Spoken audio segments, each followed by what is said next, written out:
और मुसलमान भी जो आपने सियासी पार्टी बनाया उसका भला हुआ। तो सीमांचल के लोगों, क्या आप नहीं चाहते हो कि मेरी अभी अभी अपनी पार्टी बने? चाहते हो आप बहुत सब लोग बोलता है क्या बोले हम लोग खानदानी कांग्रेसी है। तो मैंने कहा भाई गलती है, आपको कोई खाता खतिया निकालिए। तो आपके दादा का, नाना का, खालू का, मामू का कहीं नाम नेहरू गांधी है। जब नेहरू गांधी नहीं है और कांग्रेस पैदा हुई कब? 1885 में। 1885 से पहले आपके खानदान का सबसे बड़ा नाराज था क्या? गांधी खानदान का हुआ। ये गुलामों की निशानी होती है कि दूसरे के खानदान से अपनी निस्बत जोड़े। तुम खानदान मोहम्मदी से ताल्लुक रखते हो, तुम खानदान इब्राहिमी से ताल्लुक रखते हो, तुम खानदान सच व हिदायत याफ्ता कौमों से तुम्हारा रिश्ता होता है। इसलिए दूसरों के खानदान से अपने आप को मत जोड़ो। अपने आप को गुलाम नहीं, अपने आप को आजाद समझो। अपने आप को आजाद नहीं, अपने आप को इमाम समझो। ये काम कौन कर रहा है? ये कर रहा है बैरिस्टर सुबिन अवैसी। बैरिस्टर सुबिन अवैसी को ताकत मिलनी चाहिए कि नहीं मिलनी चाहिए? आज अगर कहीं भी दाई नोची जाए, कहीं भी कब्रिस्तान पर कब्जा हो, कहीं भी मस्जिद तोड़े, सबसे पहले कौन आवाज लगाता है? अवैसी। तो जो दरख्त फल दे उसके जड़ में पानी और खाद चाहिए कि उसको ताली लगाइएगा? मेरे भाइयों, गैरत पैदा कीजिए। मैं 2-3 मिसालें आपको देता हूं। नौजवान चौड़ा है, बच्चा खड़ा है जी, उसको पूछो तुम्हारा नाम क्या है? वो 10 साल का बच्चा है, अपना नाम बता देता है। रामू बताया या जैद बताया या बकर बताया। उसको पूछो मुखिया, सरपंच, मेंबर का नाम पूछो, मंदिर के पुजारी का नाम पूछो, मस्जिद के इमाम का नाम पूछो, सबका नाम फटफट बता देता है। आप उसको पूछोगे बड़े बच्चा बड़ा तेज है, तुम किसका बेटा हो, तुम बाप का नाम क्या है? अब बच्चा कुछ नहीं बोलता है। बोलो क्या नाम है बाप का? तो बच्चा कुछ नहीं बोलता है।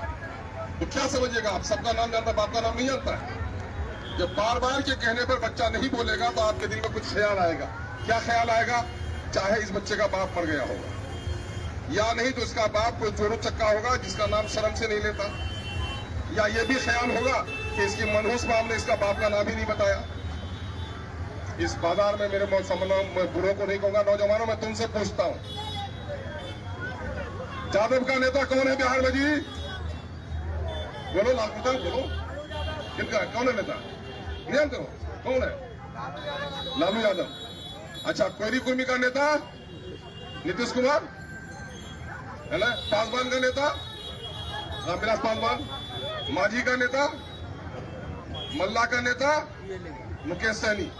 अच्छा, अभी अवैसी का एमआईएम का नाम न लो और बताओ मुसलमानों तुम्हारा नेता कौन? मौलाना चौड़ा है कि उस बच्चे का जो हाल है, सबके बाप का नाम जानता, अपने बाप का नहीं। हम भी सबके लीडर का नाम जानते हैं लेकिन अपने लीडर का नहीं। अल्लाह का करम है कि अब हम अपने लीडर का नाम जानते हैं और अच्छे से कहते हैं कि तुम्हारा लीडर कौन? तो हम कहते हैं कि मेरा लीडर बैरिस्टर सुबिन अवैसी है, जिसके सामने सबके छक्के छुड़ जाते हैं। अपने नेता को चुनोगे कि नहीं चुनोगे? बहुत से बोलता है कि हम लोग पहले तो देते आए हैं, तो फला पार्टी को मेरा बाप दादा देते आ रहा। मैंने बेवकूफ सुनो, जब तक एक औरत के शादी के 12 साल हुए तो उसका बच्चा नहीं हुआ तो वो ननन का, भावज का, पड़ोसन के बच्चे को गोद में लेती थी, बिल्ली और कुत्ते के बच्चे को गोद में लेती थी। अब अपना बच्चा होगा तो अपने के बच्चे को गोद में लोगे कि कुत्ता बिल्ली के बच्चे को गोद में लोगे? तो अभी भी बच्चा पैदा होने के बाद कुत्ता बिल्ली के बच्चे को गोद में लोगे, पागल कहिएगा कि नहीं कहिएगा उसको? कल तक तुम्हारा कोई लीडर नहीं था, आज तुम्हारा लीडर है नौजवानों। वो लीडर बैरिस्टर सुबिन अवैसी है। उसके बाजू को मजबूत करोगे कि नहीं करोगे? देखो, हम लोगों से गलती हुई, माफ करना। हम लोगों ने रुकनुद्दीन साहब को खानका वाला समझकर हमारे बैरिस्टर सुबिन अवैसी साहब ने उसको टिकट दिया। मैं तैयार नहीं था, उससे ने दगा किया है और हमसे भी गलती हुई कि हमने टिकट दिया मेरी पार्टी ने, वैसे मैं उसमें शामिल नहीं था, उसे माफ करो। लेकिन आज बिहार के असेंबली के तमाम तक कार्रवाई को देखो कि सीमांचल के एक मुद्दे को, चाहे मदरसे का मामला हो, चाहे सनोवर की जान मारी जाए, चाहे गुलनाज बेटी की इज्जत उतारी जाए, चाहे ईदगाह का मसला हो, चाहे बिहार शरीफ में नालंदा में नीतीश कुमार की बस्ती में हमारी मस्जिद जलाई जाए, चाहे बाढ़ का मामला हो, चाहे सैलाब का मामला हो, चाहे गरीबों के मरने का विकास में मामला हो, विदेश से लाने का कानून हमने बनवाया। अभी बाढ़ में जिनका घर कट रहा था उनको पैसा देने का कानून बनवाया।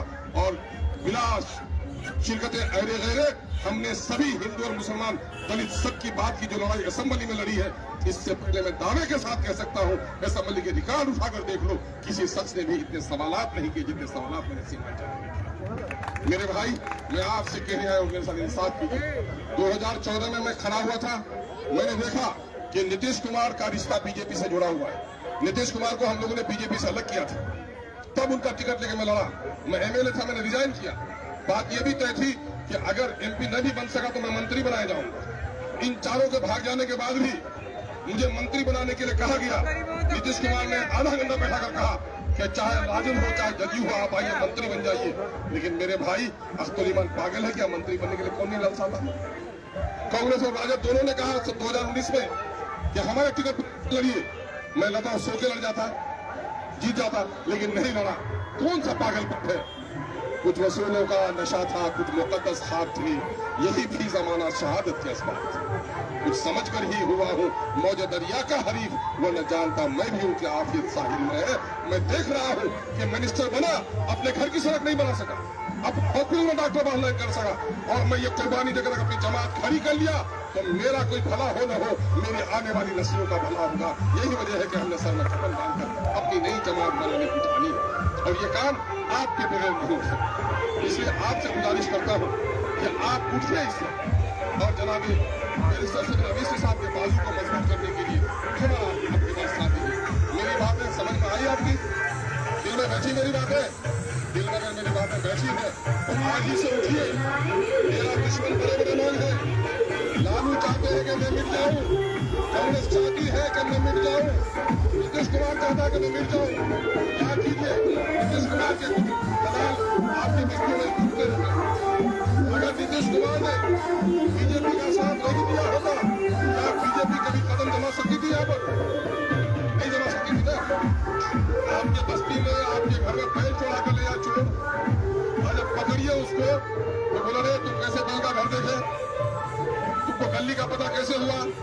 तो बोला कि नहीं, आपका चचेरा तो भाई था जो वही हमको बताया कि बैल का घर है यहाँ, चाबी यहाँ पर है, ऐसे खुलता है। तो चोर से बड़ा दुश्मन जासूस होता है कि नहीं? तो चोर से बड़ा दुश्मन मौलाना से पूछ लीजिए। एक होता काफिर, एक है मुनाफिक। जहन्नम के सबसे निचले दर्जे में मुनाफिक चलेगा जो इधर ईमान भी और कुफ्र भी करेगा, है ना। और देख लो आज बीजेपी से भी ज्यादा खतरनाक नीतीश कुमार है, जिसने हमारे बिहार में बीजेपी को लाकर हमारे सरों पर मुसल्लत कर दिया। इसलिए उनके दलालों से भी आपको होशियार रहना है। क्या ये बातें मेरी समझ में आई? आपको तो बोलता होगा 4 आदमी की बीजेपी का एजेंट है।